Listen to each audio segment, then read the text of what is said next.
Vamos lá, nós vimos sobre o início da igreja cristã. Nós vimos que Deus, desde Gênesis, no início, Ele criou o homem e Ele tinha a intenção de que, a partir daquele casal, um povo fosse gerado. Então, uma linhagem santa, uma linhagem consagrada, dedicada a Ele. E essa linhagem, o propósito de Deus é que se espalhasse por toda a terra. E Deus, então, desde Adão até Abraão, nós vemos várias linhagens passando. Deus, Ele preserva uma linhagem, Ele preserva filhos desses homens, e esses filhos são tementes ao Senhor Deus, durante as gerações que estão todas corrompidas. E aí nós vemos que, a partir de Abraão, foi-se gerada uma nação, a nação de Israel. E da nação de Israel foi que nasceu Jesus Cristo. E a partir de Cristo, Deus abre a possibilidade de se cumprir aquilo que Ele planejou desde o Éden. O que Deus tinha planejado desde o Éden? Ele tinha planejado reunir pessoas de todas as nações em um só povo. E nós vimos que agora, a partir da vinda de Cristo, o povo de Deus não está apenas dentro da nação de Israel. Nós vimos que nem todo israelita era de fato povo de Deus, apesar de ter nascido ali dentro. Eles tinham que se converter de coração ao Messias que viria, confiar nas promessas de Deus. Não era só nascer dentro do povo. Apesar de que eles recebiam bênçãos de Deus por viverem dentro do povo da aliança. Mas agora, o povo de Deus não está só dentro da nação, mas é aberto para todos os povos da terra. Ser povo de Deus está estendido a todos aqueles que creem em Jesus. E nós vimos alguns textos que diziam sobre isso. Então, judeus podem fazer parte desse povo, desde que se rendam ao Messias, desde que se rendam a Jesus Cristo. Então, o cristianismo, ele é nada mais do que a continuação do povo de Deus. Então, nós chegamos à conclusão, no final da última aula, que o povo judeu, apesar de ser o berço das promessas de Deus, o berço do Messias, ele não é mais povo de Deus como nação. Um judeu pode se tornar povo de Deus quando ele se rende ao Messias, quando ele se entrega ao filho prometido de Adão, prometido para Abraão, enfim. Então, o cristianismo, ele é a sequência do povo de Deus iniciado lá em Gênesis. E a princípio nós vimos que, porque ele nasce dentro do povo de Israel, as pessoas consideravam o cristianismo como uma seita do judaísmo. E até os próprios cristãos viam assim. Os judeus, aqueles primeiros que reconhecem Jesus como seu Senhor, eles não diziam, nós estamos criando uma nova religião. Eles simplesmente diziam, nós somos os judeus verdadeiros. Os judeus que obedecem a Deus de fato, porque eles acreditam no Messias. Eles não se consideravam uma religião separada. E a princípio, os próprios judeus e os próprios romanos viam assim. O problema é que, com o passar do tempo, algumas diferenças começaram a aparecer, e elas eram muito importantes. E aí os cristãos disseram, nós precisamos nos separar do judaísmo. Nós não falamos a mesma língua que eles, porque eles já se distanciaram da palavra de Deus há muito tempo. Nós vamos ver isso um pouquinho hoje, tá bom? Vamos lá, o ambiente no período do Novo Testamento. A revelação de Deus no Antigo e no Novo Testamento, ela foi dada dentro de realidades concretas na história. Então o cristianismo ele não surge numa redoma ou dentro de uma sala de aula em que as pessoas tiveram várias ideias, falavam, vamos criar uma religião assim? Eu acho que seria legal o Deus ser dessa maneira, eu acho que seria legal a gente estudar esse livro. Não, o cristianismo ele surge na história. Ele surge no dia a dia, na vida das pessoas. Então, para compreender o cristianismo, é necessário ver ele dentro do mundo em que ele surge. E quando a gente vê o mundo em que o cristianismo surge, as coisas ficam muito mais claras para nós. O mundo religioso, que deixou suas marcas nessa nova seita judaica, que é chamada de cristianismo, ele era composto de vários grupos diferentes. Nós tínhamos o judaísmo, nós tínhamos o helenismo, nós tínhamos religião oficial romana, nós tínhamos as religiões várias, as mais diversas religiões de mistério.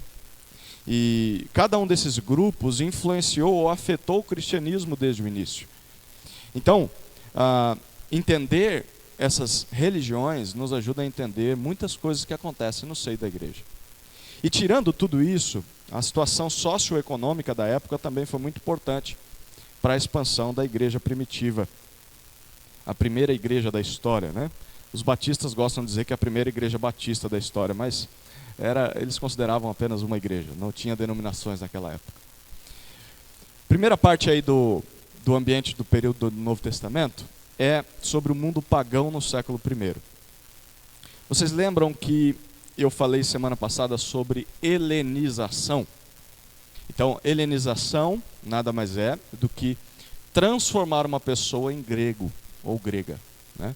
Então você traz para a pessoa não apenas os costumes, mas você traz a maneira de pensar, toda a filosofia, toda a religião. E era isso que o Império Romano, antes o Império Grego e depois conquistado pelos romanos, fazia. O mundo helênico, então o mundo helênico é um mundo que foi conformado à visão grega. O mundo helênico era aquele que era influenciado então por essa mentalidade. E ele era constituído por grandes filósofos gregos. Nós temos Platão, Aristóteles, Epicuro e tantos outros. Então, quando Alexandre Magno, no século IV antes de Cristo, ele conquista o mundo, ele tenta implantar esse helenismo em todos os países conquistados. Eu tenho um mapa aí, pode passar, para que você tenha uma noção. Nós falamos de Alexandre Magno na semana passada.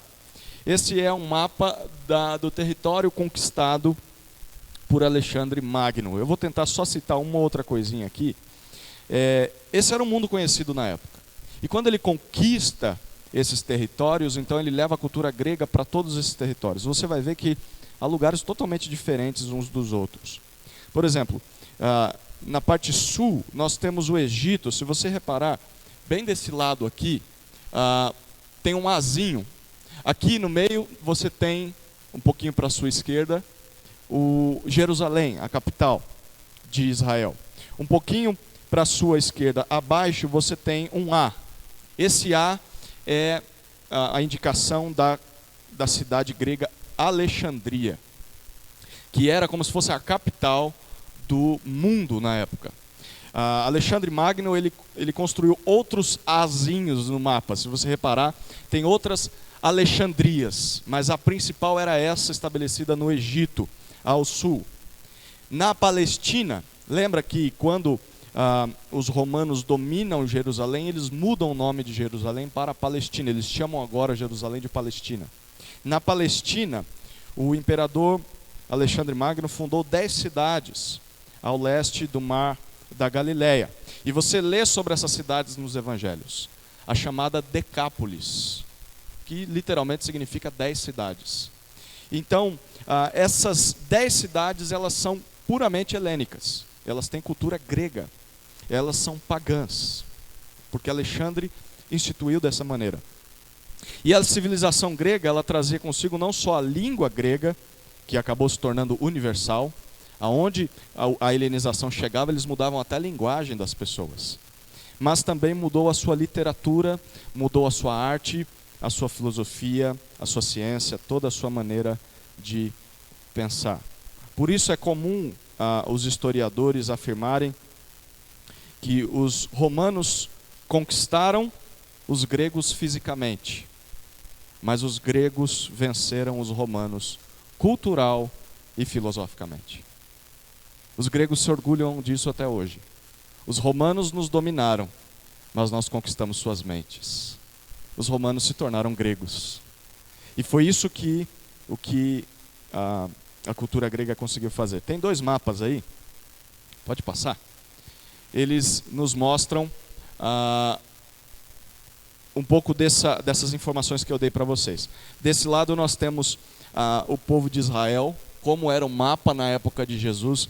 Do lado de cá, nós temos a Decápolis. A Decápolis, bem no meio aqui, esse mapa do meio, são as 10 cidades que eram consideradas cidades gentias, cidades helênicas. Quando Jesus vai para essas cidades, por exemplo, nós temos Samaria, isso a leste, à sua esquerda. Não, leste à sua direita aqui do mapa. Está vendo a Decápolis lá em cima? A Decápolis era aquele conjunto de 10 cidades gregas. Por isso, quando Jesus ia para lá, ele não era bem visto pelos judeus, porque um judeu, bom judeu de berço, ele não ia para essas culturas. Ele dizia, isso aí não é de Deus, isso aí é povo pagão, isso é povo gentil. Esse pensamento grego, contra o qual os escritores do Novo Testamento combateram, era muitas vezes platônico, gnóstico, estoicista e sincretista. Ficou fácil? Era um pensamento platônico, gnóstico, estoicista e sincretista. O que isso significa? Que havia a tendência de assimilar todos esses pensamentos filosóficos e religiosos estranhos à fé cristã, à mentalidade do Evangelho. Deixa eu dizer para vocês um pouquinho do resumo dessas filosofias e religiões da época.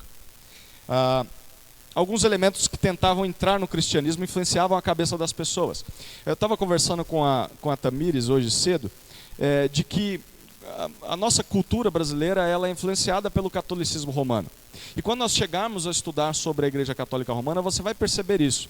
A expectativa que nós vemos na cabeça de uma pessoa em relação à igreja, em relação ao cuidado pastoral, em relação ao relacionamento dele com outros irmãos, com as festas do mundo, com os costumes, com o palavreado, é totalmente católica. As expectativas são católicas.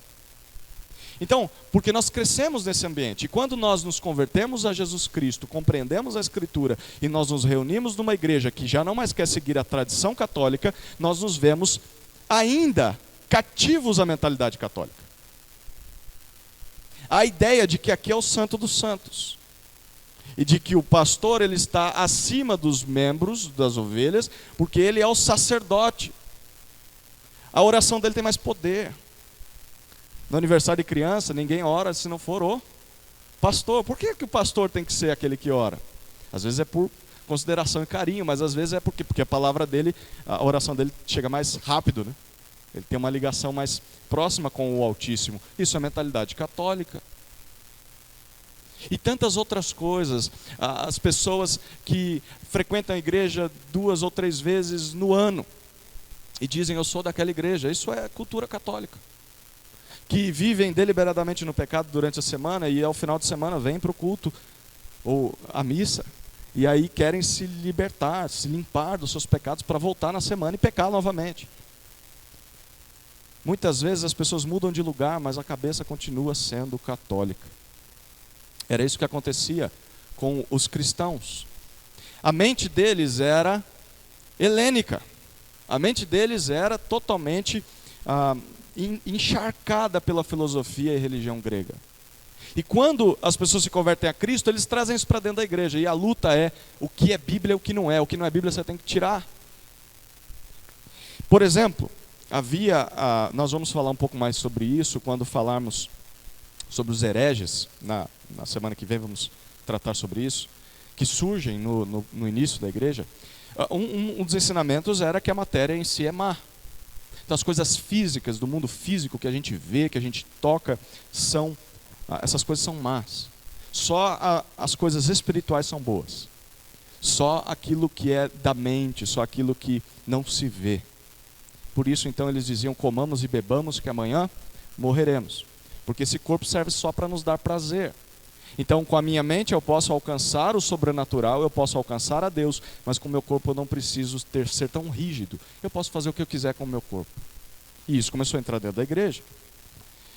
Descartes, ele tinha uma teoria do dualismo metafísico, que é exatamente essa separação de corpo e espírito, de físico e espiritual. Um segundo elemento dessa filosofia e desses pensamentos helênicos. Havia um tipo de conhecimento esotérico, místico, superior ao que nós podemos chegar. Esse tipo de conhecimento superior, do nível 2, ele só é alcançado pelos iniciados. Quem eram os iniciados? Os escolhidos, os eleitos, os que eram participantes de ritos, de cultos, ou os líderes das religiões. Se você prestar atenção, um pouco da maçonaria funciona dessa maneira. Apenas os iniciados sabem o que acontece lá dentro. Só quem entra. E quem entra não pode sair mais. E lá há níveis, e você vai crescendo. E quanto mais acima você está, mais revelações ou mais autoridade e poder você tem. Isso era típico das religiões de mistério da época. E quando a igreja surge, ela é afetada por isso. Até hoje a gente vê isso, né? Tem um camarada que tem revelações. Ele tem, porque ele está mais próximo de Deus, a palavra dele tem mais poder do que a minha, tem mais autoridade do que a minha. E agora ele revela coisas que só ele pode revelar. Então tem que dar ouvidos a ele é voz de Deus. Mesmo que ele não tire isso de lugar nenhum, está tirando a cabeça dele. Mas é porque ele é iniciado. Ele tem um conhecimento superior ao meu. Terceiro elemento dessa filosofia, Jesus não era homem. Jesus, sim, eles diziam era divino, nem reconheciam que era o Deus encarnado. Por quê? Porque a matéria é má. O corpo físico, se isso é uma coisa mal, então, como é que Jesus pode ter se tornado homem? Ele é apenas uma das revelações da divindade, e de todas as revelações da divindade, Jesus é a menor, porque ele parecia homem, mas ele não era homem, mas parecia, então ele era bem inferior.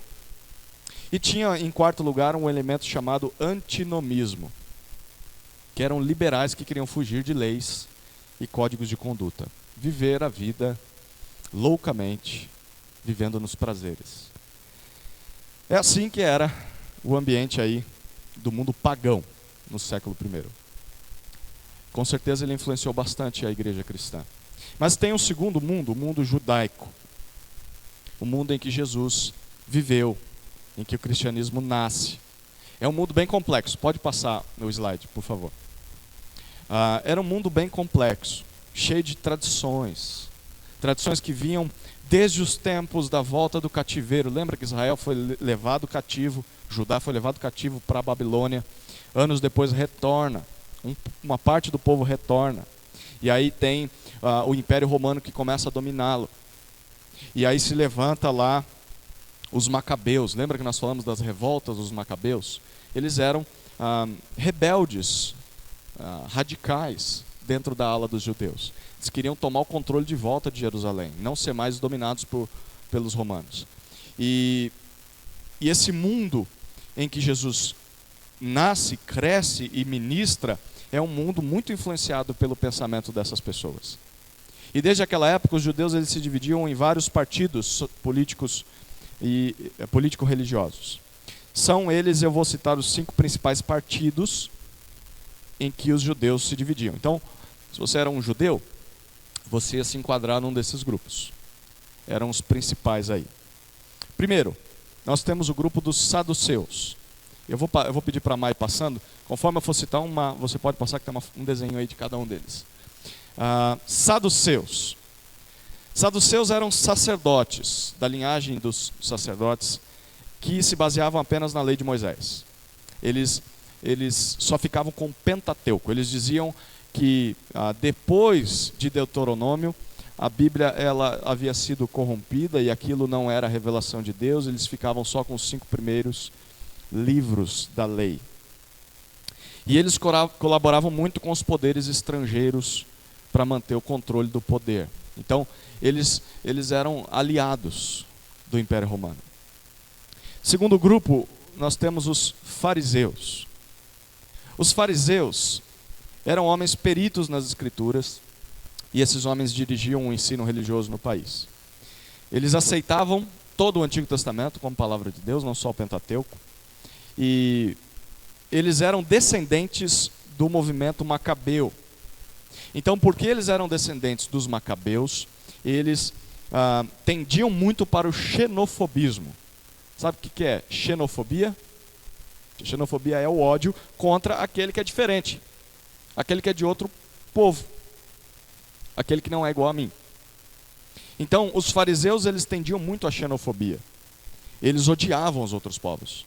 Eles tinham a cultura dos macabeus muito impregnada na sua mente. Eles eram rebeldes, assim no sentido de radicais. Eles queriam ou é com a gente ou é inimigo. Você percebe que esses dois aparecem várias vezes nos evangelhos, os saduceus e os fariseus. Há um momento em que os dois se juntam. Eles eram meio que inimigos, tipo corintiano e palmeirense. Só que há um momento em que os dois se juntam para provar Jesus. Interessante. Terceiro grupo, nós temos os zelotes.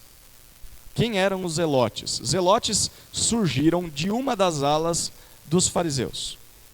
Então, eles defendiam que os judeus, eles eram mais radicais, a ala mais radical dos fariseus. Eles defendiam que os judeus deveriam se rebelar contra o Império Romano e expulsar o Império Romano à força, utilizando o poderio militar. Então eles eram rebeldes ao extremo. É claro que eles eram minoria.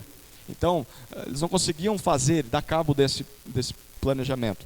Mas eram as pessoas que queriam a guerra, batalha. Eles queriam briga, os zelotes. Herodianos. O quarto grupo aí. Herodianos eram os camaleões. Por que camaleões? Porque eles mudavam de partido em partido para se manterem nas graças do poder político da época. Então, dependendo do imperador que chegasse, eles iam na onda do imperador. Aí mudasse de imperador e iam na onda do outro imperador.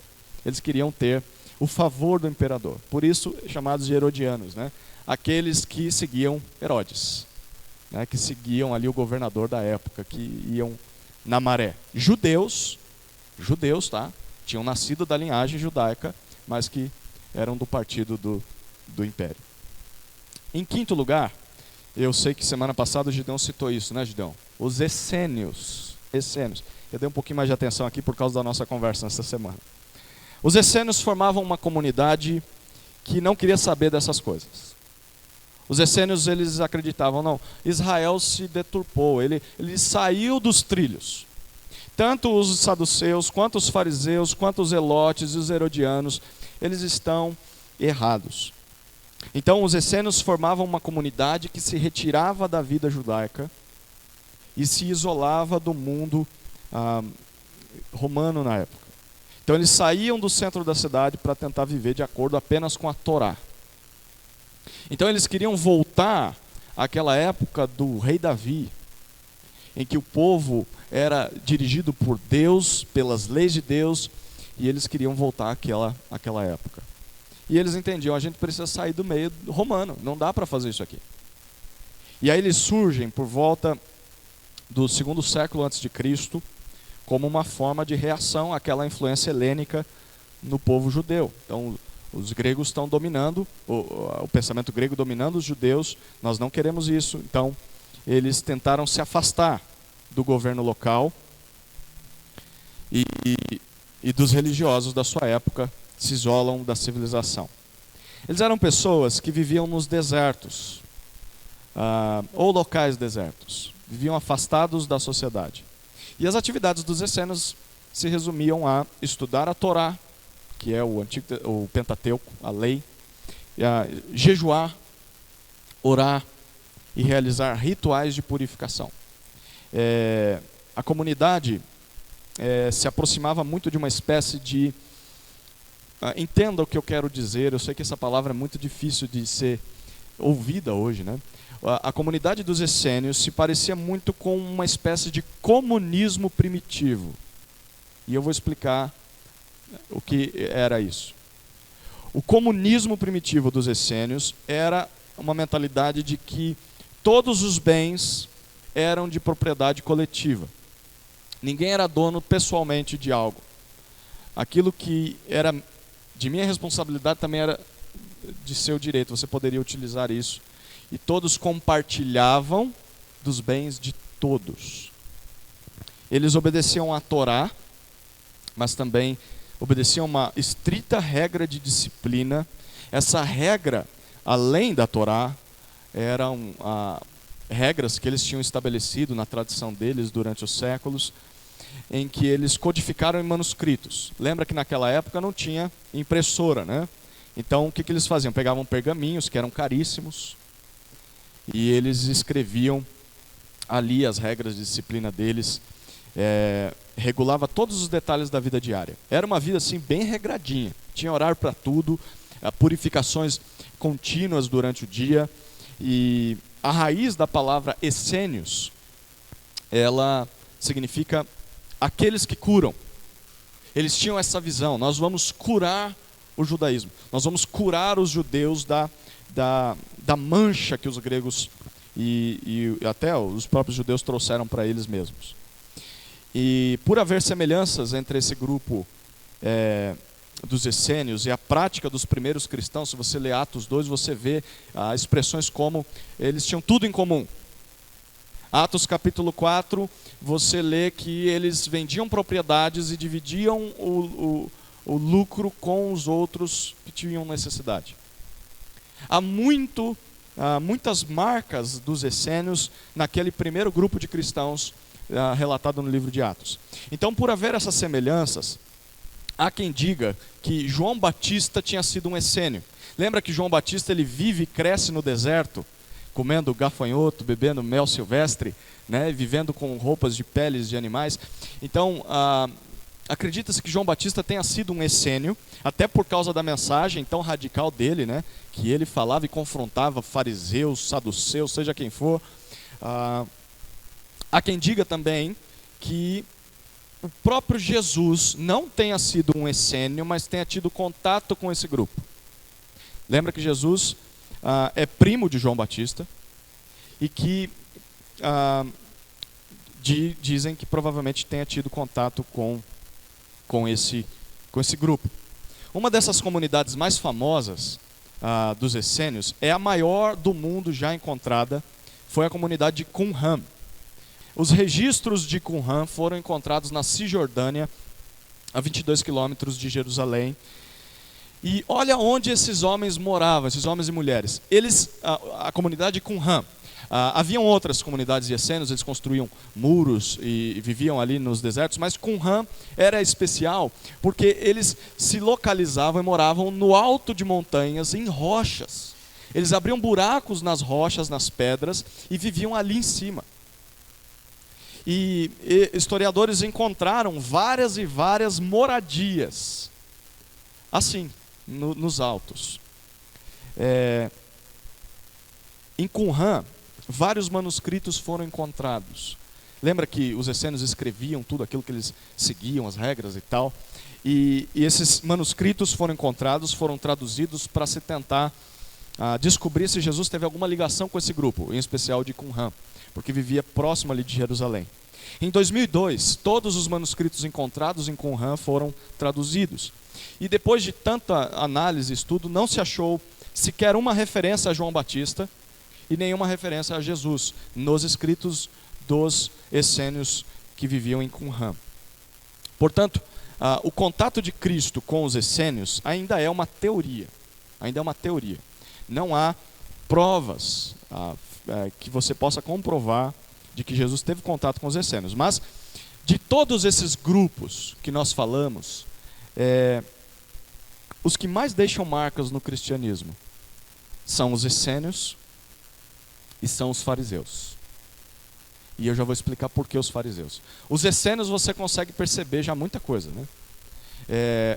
Se não me engano, o Gil vai dar uma aula sobre os montanistas, né? Sobre aqueles que começaram a se isolar depois da igreja cristã começar a ser corrompida. Eles querem sair do meio da igreja e viver separados, isolados. É uma influência que até hoje perdura, né? Tem muito cristão que diz, olha, para a gente viver nesse mundo corrompido, caído, só se isolando. Tem pessoas que não vão mais para montanhas, eu não sei como você conseguiria viver num lugar desse. Mas tem pessoas que não frequentam supermercado, escolas, não se relacionam com descrentes, não querem saber da família, familiares descrentes. Há muito dos essênios no cristianismo, muito, muito. Estudá-los nos faz repensar algumas coisas. Os essênios foram exterminados pelos romanos, ou foram obrigados a deixar essas comunidades para salvar suas vidas por volta do ano 68 depois de Cristo, e ali acaba esse movimento assim institucional, né, como grupo. apesar dos apóstolos cultuarem com a igreja constantemente no templo, nos anos após a crucificação de Jesus, você vê isso em várias passagens de Atos. Passagens em que Pedro, João, eles vão para o templo na hora da oração. Eles, ao que tudo indica, quando tudo começa ali em Atos 2, eles se reuniam no templo mesmo, era onde eles sabiam se reunir. Então ia lá o grupinho de cristãos, e tinha uma ala, eles ficavam ali naquela ala, ouviam o que os apóstolos ensinavam, cultuavam a Deus ali, e também se reuniam de casa em casa. Então provavelmente nas casas era onde eles participavam da ceia do Senhor. Apesar de que isso perdurou por algum tempo, até que os judeus disseram: opa, peraí, vocês não são mais judeus. Então eles já não eram bem-vindos no templo. Aonde eles receberam mais influência foi na sinagoga. E era na sinagoga que os fariseus ensinavam. Os fariseus, eles eram responsáveis por trabalhar a mentalidade dos judeus na época. Eles ensinavam os judeus. Foi da sinagoga que eles tiraram o formato para a organização da igreja local, bem como para o culto. Deixa eu explicar para vocês um pouquinho sobre a sinagoga. Pode passar a imagem, tem duas fotos de ruínas de sinagogas, uma de Cafarnaum e a outra da Galileia. As sinagogas foram criadas pelos judeus lá na época do exílio na Babilônia. Quando os judeus são levados até a Babilônia, eles já não podem mais se reunir no templo. O templo foi destruído. Eles já não vivem mais em Jerusalém. Como nós vamos cultuar a Deus? Foi aí então que os judeus pensaram: bom, vamos construir algum lugar em que nós possamos nos reunir aos sábados. Lembra que o judeu se reunia para cultuar a Deus no sábado. E ali nós podemos estudar o Antigo Testamento, nós podemos cantar e orar a Deus. Então, desde da Babilônia até depois do exílio, quando o pessoal volta para Jerusalém, o templo é meio que reconstruído. O templo nunca foi totalmente reconstruído. Só que havia dificuldade de trajeto. Então, nem todos mais conseguiam vir até o templo. Eles construíram sinagogas ao redor, nas cidades, para que a adoração no sábado pudesse acontecer. Era como se fosse uma igreja, para você entender. Havia uma certa abertura para o helenismo, lembra? Para a cultura grega, o pensamento grego, nas sinagogas da diáspora. E o que eram as sinagogas da diáspora? Eram comunidades. Quando você lê essa palavrinha diáspora, nós vamos estudar hoje à noite 1 Pedro. Pedro está escrevendo para os crentes da diáspora, os crentes que estão espalhados pelo mundo. Então, havia sinagogas na diáspora, sinagogas em comunidades de judeus que haviam sido, por causa de perseguição religiosa, expulsos de Jerusalém. Então eles viviam longe. E como eles cultuavam a Deus? Nas suas sinagogas. Mas como eles estavam tão longe, a cultura helênica era muito forte dentro das sinagogas. Então era comum ver o pensamento grego dentro das sinagogas. Foi essa cultura, se eu poderia chamar assim, sinagogal, foi essa cultura de sinagoga que influenciou muitas igrejas fundadas pelo apóstolo Paulo. Você lembra que o apóstolo Paulo, ele era fariseu. E o apóstolo Paulo foi enviado para o mundo helênico. Ele vai para esses gentios, ele vai para essa cultura grega. Nós já vamos falar sobre ele. E nessas igrejas em que ele fundava, a cultura helênica era muito forte. Se você começar a ler as cartas do apóstolo Paulo, você percebe como eles eram, assim, frágeis para a filosofia da época. Frágeis, nós vamos olhar um texto em Gálatas hoje, frágeis quando chega alguém lá na igreja da Galácia e fascina os gálatas com filosofias. E aí ele diz: ó, Gálatas insensatos, quem seduziu vocês? Quem fez vocês se desviarem do verdadeiro evangelho? Por quê? Porque tinham chegado pessoas com filosofias pagãs, gregas, que eram mais atraentes do que o simples evangelho. Nós temos mais 10 minutos ainda antes do nosso intervalo. Dá para entrar nessa terceira parte do nosso primeiro ponto ainda. A situação socio-religiosa no mundo romano. Eu vou correr um pouquinho mais aqui. Para quem ama a história, né? Ou para quem odeia a história, Isso aqui você vai recordar algumas coisas quando nós estudamos aí sobre o Império Romano, tá? É importante entender isso. Ao redor do mar Mediterrâneo, tem um mapa aí que a Mar vai passar e mostrar para nós, vivia uma população de 100 milhões de habitantes.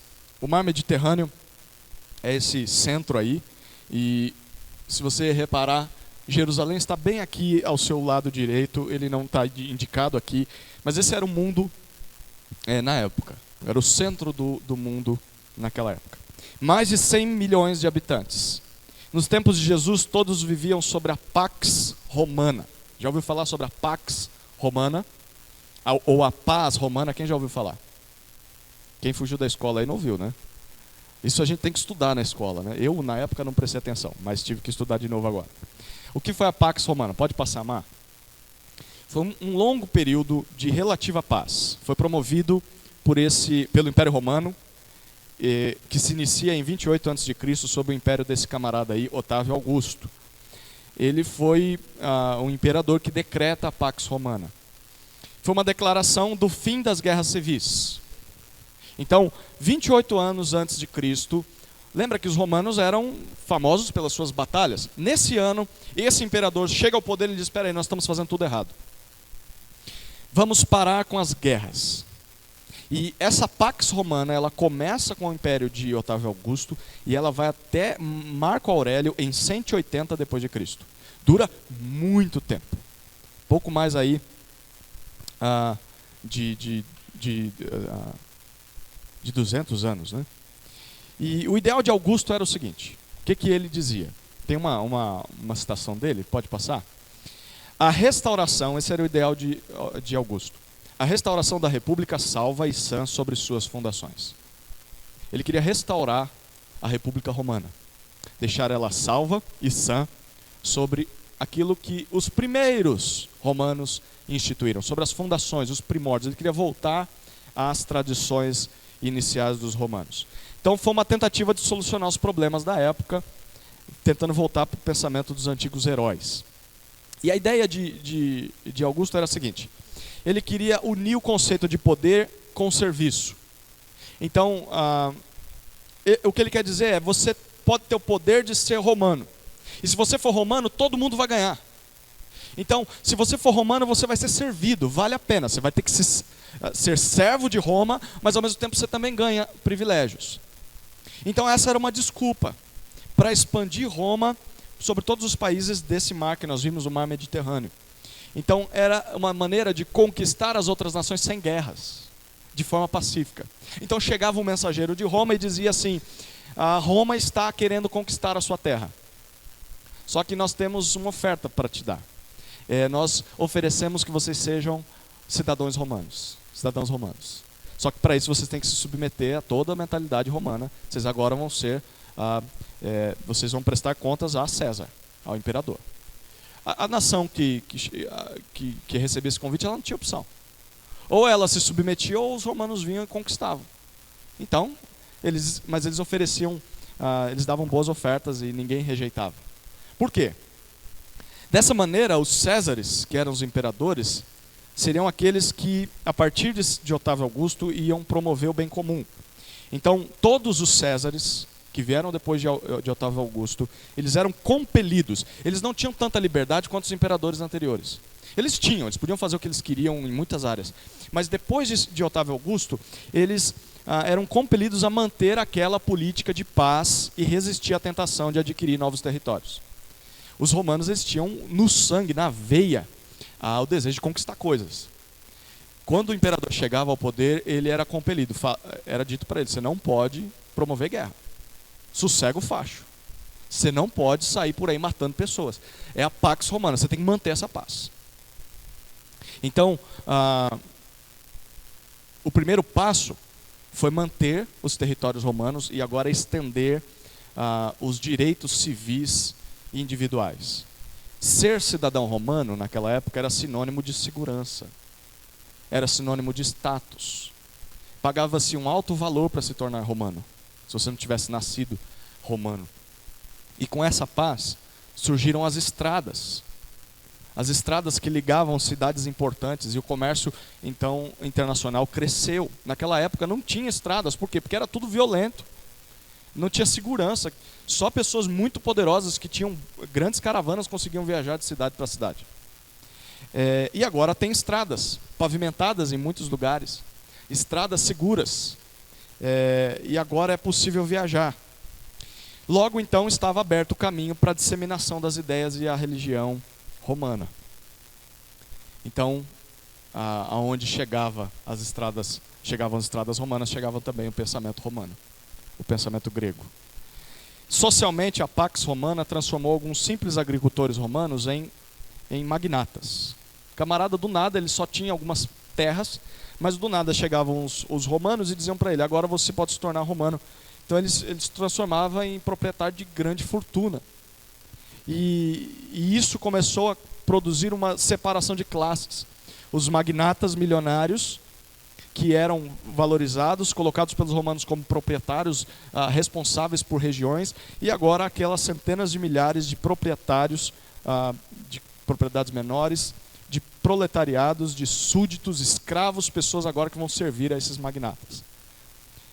Então a conquista de outras nações não era na base mais da força, mas na oportunidade de se tornarem romanos.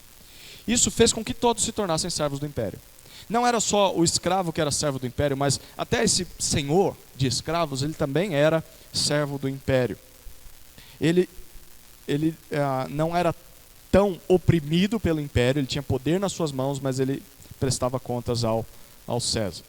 E a maneira encontrada então pelo império para lidar com a revolta dessa população, em geral, diante de tamanha miséria e tamanha opressão, foi, você já ouviu falar também disso, da política do pão e do circo. Já ouviu falar? A política do pão e do circo? Esse povo que sofria, ele não tinha tanto interesse por assuntos políticos. Por quê? Porque ele estava se preocupando com o alimento. E aí, quando ele trabalhava demais, ele pensava agora em descansar. E aí ele se preocupava com entretenimento. E como disse Platão, tem uma citação com uma foto aí, pode passar? Platão disse assim: não há nada de errado com aqueles que não gostam de política. Simplesmente serão governados por aqueles que gostam. Isso é a mais pura verdade. Você gosta de política? Não precisa levantar a mão. Eu não gosto. Tá bom, você vai ser governado por quem gosta. Por quem se interessa. Alguém tem que fazer política. E essas pessoas são as que governam a mim e a você. E aqueles que gostam nem sempre pensam no povo. Muitas vezes pensam em si mesmos.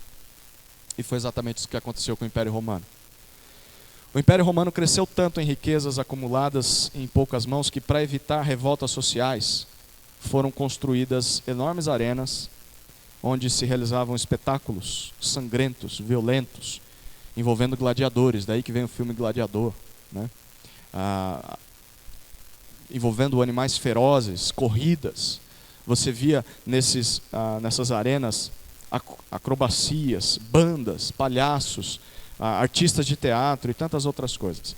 E entre os espetáculos, pão era distribuído de graça para a plateia. De graça, entre aspas, por quê? Porque eles estavam sendo comprados, sem perceberem. Então, no calendário, olha que interessante, no calendário romano eram reservados 182 dias no ano para os espetáculos. De 365 dias, 182 dias eram reservados para espetáculos. Ou seja, para cada dia de trabalho, havia 1 ou 2 feriados nacionais. Você trabalhava um dia, folgava 1 ou 2. E aí nesse dia tinha circo. E nesse dia tinha pão. E era o espetáculo, era aquilo que enchia o coração das pessoas. Tudo isso era feito para maquiar a opressão que o romano tinha, o poder que ele tinha sobre o povo. E o povo, você acha que ligava para isso? Não, tendo o circo da manhã, tendo o circo no final de semana, né? Tendo o meu futebol, tendo a minha bebidinha, tendo o meu descanso, o meu passeio, tudo bem. Né? Façam o que quiserem com a política. Eu quero o meu circo e o meu pão. Interessante, né? Como a história se repete. história se repete. Eu já vi que o pessoal está querendo dar um intervalo porque eu já estourei o tempo. Deixa eu só concluir essa parte da Pax Romana aqui. Isso escondia a triste realidade do império. O que predominava era uma dura escravidão, em que a vida e os bens do escravo estavam totalmente dependentes dos seus senhores. Calcula-se que o número de mendigos só na cidade de Roma chegou a ser de cerca de 200 mil no período do Novo Testamento, só dentro de Roma. Mendigos. Era muito grande a fome e a miséria. E foi em parte para apaziguar os ânimos desse grupo que os Césares enfatizaram ainda mais os espetáculos no Coliseu, que era a principal arena em Roma. E no aspecto religioso, as religiões eram nacionais. Então o império, ele ordenava o que você deveria crer e seguir. Então se você tem lá uma comunidade, um país que tem a sua religião, chegaram os romanos, eles dizem, agora você não é mais dessa religião. Você vai seguir a religião dos romanos. E você tinha que fazer isso. Não tinha opção. Então havia pouca decisão individual por qualquer religião. Você não escolhia a religião que você seguia. O império escolhia. E por essa causa, muitas religiões de mistério, que eram de origem grega, e com algumas semelhanças com o cristianismo, e aqui eu cito orfismo, mitraísmo, culto de Ísis e tantas outras coisas, elas, até mesmo o cristianismo, começaram a oferecer grande atração para as pessoas, porque era diferente. Era a única coisa diferente que eles tinham. Porque tudo era a religião romana. E apesar dos cultos romanos serem mantidos, os mitos, os deuses haviam perdido a influência, a força dentre o povo. Já não se ligava mais para isso. Tem que prestar adoração a Zeus? Tá bom, vamos fazer só porque os romanos mandam. Mas ninguém nem ligava para essas coisas. Foi aí que surge o culto imperial. O culto imperial foi uma celebração pública em que se exaltava as qualidades superiores do seu governante César. César, alguns discordam, dizendo que ele era cultuado como Deus. Há alguns historiadores que dizem que não se exigia que se dissesse que César era Deus, mas de que ele tinha essência divina. Na verdade, o cargo que ele ocupava era de essência divina. Ser imperador era uma ocupação dada pelos deuses. Ele era representante dos deuses, um filho dos deuses, né? Não necessariamente era como um deus. Em 42 a.C., o culto a César foi autorizado pelo Senado romano.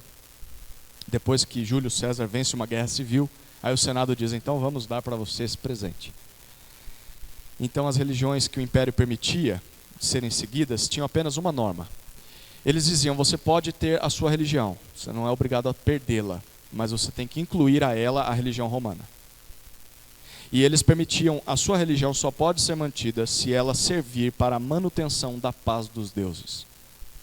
Se a sua religião for contra a Pax Romana, for contra a ordem no império, ela vai ser impedida, começar a ser perseguida. Ou seja, você pode cultuar o seu Deus, desde que isso não provoque desordem social.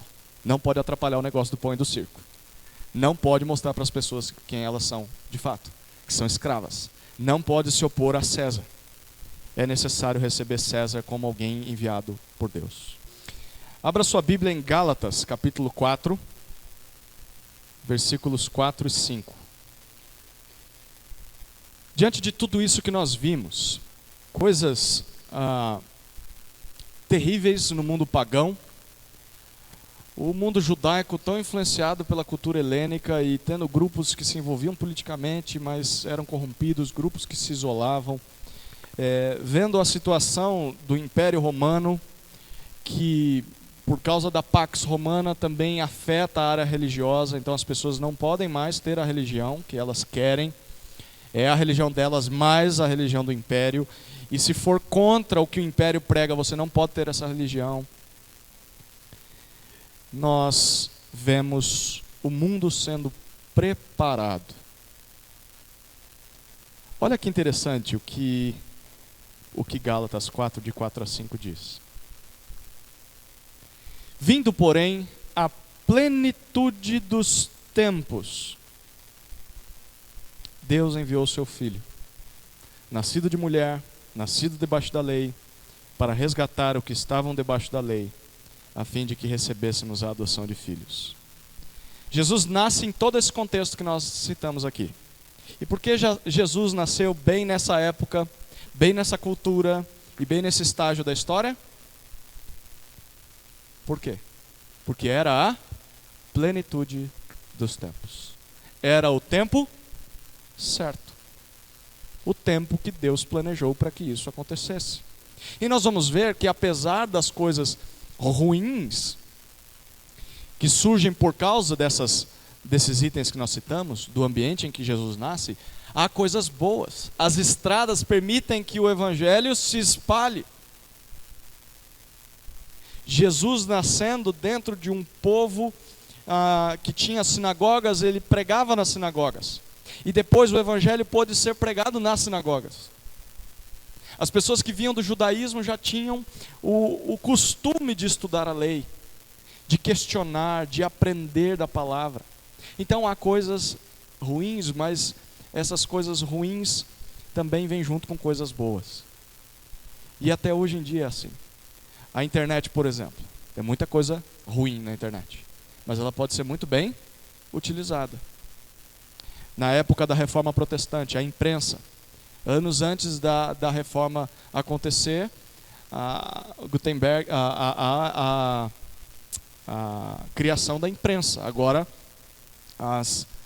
não há mais necessidade de ficar se copiando as coisas. Os livros começam a surgir, e é bem nessa época que vem a imprensa, a Reforma. Então, você percebe o dedo de Deus por trás de toda a história, no tempo certo faz com que as coisas aconteçam. E foi no tempo certo que Jesus nasceu.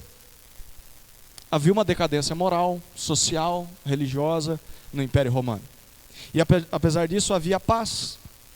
Imagina se Jesus tivesse nascido num mundo de guerras. As coisas seriam bem diferentes de como foi. Havia acesso a todos os países. Roma era o centro do mundo. Em todos os lugares se falava a mesma língua, que era a língua oficial do Império, o grego. E foi então exatamente nesse período que Deus se revelou ao mundo por meio do seu Filho e fez brotar a sua igreja. Então o Evangelho ele surge para responder às ansiedades daquela época e ele consegue rapidamente conquistar todo o Império por causa de tudo isso que nós falamos. Então nós vemos que Deus está agindo. Mesmo nos momentos mais densos, de maior treva, nós vemos Deus agindo.